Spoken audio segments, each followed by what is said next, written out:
తేనెటీగలు అనేది భూమి మీద లేకపోతే మానవునికి మిగిలిపోయిన సంవత్సరాలు 4.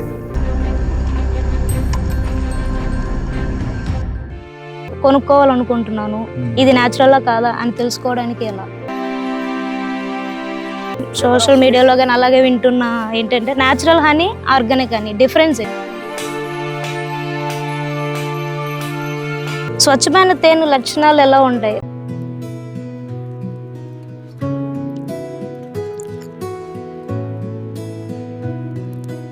Welcome to BVK natural food products. మామూలుగా చాలా మందికి హనీ ఫార్మింగ్ గురించి ఆర్ అపికల్చర్ గురించి అపోహలు, సందేహాలు ఉంటాయి. వాటి గురించి అవగాహన కల్పించడానికి ఈ రోజు మనం ఆచార్య రంగా యూనివర్సిటీలో అపికల్చర్ గురించి ఎన్నో పరిశోధనలు చేసిన ప్రిన్సిపల్ సైంటిస్ట్ మరియు department head of the department అయినటి వారు డాక్టర్ కె మోహన్ రావు గారు మనతో ఉన్నారు. ఇప్పుడు వారి ద్వారానే మనం అపికల్చర్ గురించి తెలుసుకోబోతున్నాం.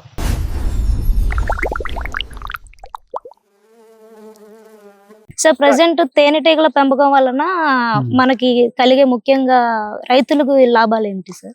తేనెటీగలు అనేది భూమి మీద లేకపోతే మానవునికి మిగిలిపోయిన సంవత్సరాలు 4. ఓకే. ఎవరన్నారంటే ఈ మాట ఆల్బర్ట్ ఐన్స్టీన్ గారు. ఎందుకంటే బీస్ లేకపోతే పంటలు లేవు. అవును. ఎందుకంటే పంటలు పాలినేషన్ జరగదు. పంటలు లేకపోతే యానిమల్స్ ఉండవు. పంటలు యానిమల్స్ లేకపోతే మనుషులు ఉండరు. కాకపోతే బీస్ భూమి మీద లేకపోతే 4 years మ్యాన్ కెన్ సర్వైవ్. మానవుడు వితౌట్ బీస్ only man can survive up to 4 years only. Afterwards everything will be vanished from this earth. Okay. So ప్రస్తుతం మార్కెట్ లో మనం చాలా రకాల హనీస్ దొరుకుతున్నాయి కదా సార్, వీటిలో ఎలాంటి హనీ అనేది కనిపెట్టగలుగుతాం మంచిది అని? మంచిది అంటే దానికి టెస్ట్లు ఉన్నాయి. మామూలుగా ల్యాబ్ టెస్ట్ చేసుకోవచ్చు. సింపుల్ టెస్ట్ అంటే ప్రజలు ఇప్పుడు నేను ఇలా కొనుక్కోవాలనుకుంటున్నాను, ఇది న్యాచురల్ కాదా అని తెలుసుకోవడానికి ఎలా? సింపుల్ టెస్ట్ అంటే ఒక గాజు గ్లాస్ లో నీళ్లు తీసుకొని ఒక స్పూన్ ఫుల్ ఆఫ్ హనీ తీసుకొని కొంత ఎత్తు నుండి పోసినట్లయితే వెంటనే అది ప్యూర్ హనీ అయితే డైరెక్ట్ వెళ్ళి అడుగుని సెటిల్ అయిపోతుంది. లైక్ బెల్లం పాకం ఎలా వేస్తే ఎట్లా సెటిల్ అయిపోతుంది, బెల్లం పాకానికి మనం వేసేటప్పుడు అడుగుకి వెళ్ళిపోయి సోలిడిఫై అయిపోతుంది. అలాగా అడుగుకి వెళ్ళిపోద్ది. అదే కల్తీ అడల్టరేటెడ్ అనుకోండి, అప్పుడు పోసేటప్పుడే అది డిస్పర్స్ అడుగునే ఉండదు. కలర్ కూడా వాటర్ కలర్ కూడా చేంజ్ అయింది. ఓకే. అలాగే బాగా వింటున్నా అంటే ఇప్పుడు మనం సోషల్ మీడియాలో కానీ అలాగే వింటున్నా ఏంటంటే natural honey, organic honey difference ఏంటి? రెండు ఒకటేనా లేదా? యాక్చువల్ గా ఆర్గానిక్ హనీ అనేది లేదు. ఎందుకంటే ఆర్గానిక్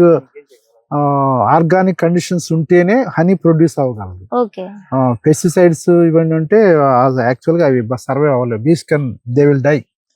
అందువల్ల కెమికల్స్ వల్ల చనిపోతాయి. ఇంకా ఆర్గానిక్ అనేది ప్రత్యేకంగా హనీలో ఏం లేదు. ఆర్గానిక్ కండిషన్స్ లోనే మనం హనీని ప్రొడ్యూస్ చేయగలం. Equal in case of honey production.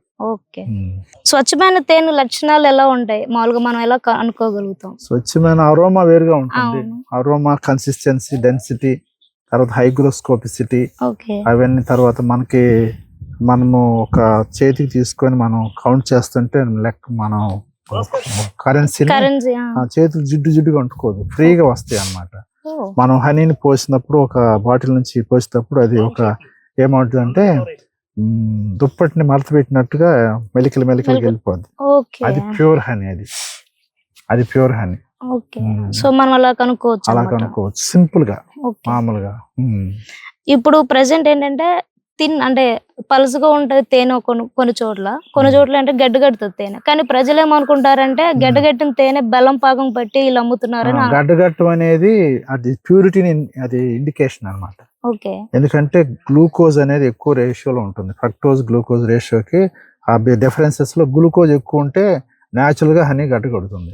ముఖ్యంగా సన్ఫ్లవర్, మస్టర్డ్, ఇంకొన్ని ఉన్నవి కొన్ని స్పీషీస్, వాటి నుంచి తీసిన హనీ అయితే గడ్డగడుతుంది. గడ్డగట్టినంత మాత్రం చేత అడల్టరేటెడ్ కాదు, అది ప్యూర్ అన్నమాట. నార్త్ ఇండియాలో గడ్డగట్టిన హనీనే చపాతీల్లో వాటిలో వేసుకుని తింటారు, లైక్ మనకి వెన్నలాగా.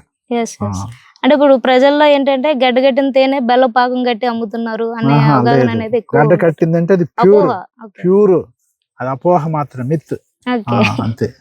తేనెటీగలు ప్రస్తుతం ఎన్ని రకాలు ఉన్నాయి? Indian honeybee Indian honey ఏపిస్ Cera అని అంటాము. ఓకే రెండోది ఏపిస్ మెల్లిఫెరా. ఈ రెండు మనం వీటిని డొమెస్టికేట్ చేసుకోవచ్చు, పెట్టెలు పెట్టి పెంచుకోవచ్చు. ఓకే ఎపిస్ డార్సెట్ అనేది వైల్డ్, అవి మన అడవిలో అడవుల్లో కొండల మీద ఎక్కువ మామూలుగా సన్ షేడ్లకి పెద్ద పెద్ద మర్రి చెట్లకి ఎక్కువ పడతాయి, చాలా కుడతాయి అన్నమాట. వాటిని డొమెస్టికేట్ చేయలేము. ఓకే తర్వాత ఫ్లోరియా అని ఇంకోటి ఉంది రకం. ఆ ఫ్లోరియా రకం కూడా మనం పార్షియల్ గా డొమెస్టికేట్ చేసుకోవచ్చు. ఓకే తర్వాత 5వ రకం ఏంటంటే స్టింగ్లెస్ బీస్ కూడా ఉన్నవి, వాటిని పెంచుకోవచ్చు. వాటి హనీ కూడా చాలా కాస్ట్లీ అది. Thank you sir. ఓకే.